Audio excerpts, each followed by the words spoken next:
Muri Sudani, abayobozi ba gisirikare n'abasivili uyu munsi bumvikanye ku masezerano bavuga ko hazafasha inzibacyuho ya gisivili y'imyaka 2 kugera ku matora.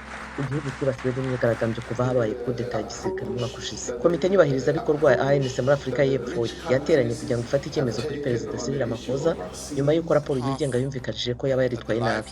Ramaphosa arabihakana kandi nta cyaha cy'urugomo na kimwe yari yashinjwe. Muri Chad, igifungo cy'imyaka iri hagati y'ibiri n'itatu cyahawe abantu 262 batawe muri yombi mu myigaragambyo yaguyemo abantu mu kwezi kwa cumi. Bitangazwa ko abantu bagera muri 50 baguye muri ubwo bwicanyi. Abayobozi ba CEDEAO ejo ku cyumweru bavuze ko bashobora gushyiraho umutwe w'ingabo z'amahoro zagira uruhare mu kugarura ituze hashingiwe ku itegeko nshinga mu karere kabayemo kudeta nyinshi mu myaka 2 ishize. Raporo nshya igaragaza ko inyamaswa magana zapfuye mu byanya byo muri Kenya mu mezi 9 ashize, mu gihe cy'amapfa akaze kurusha ayandi yabaye mu myaka 10 ishize.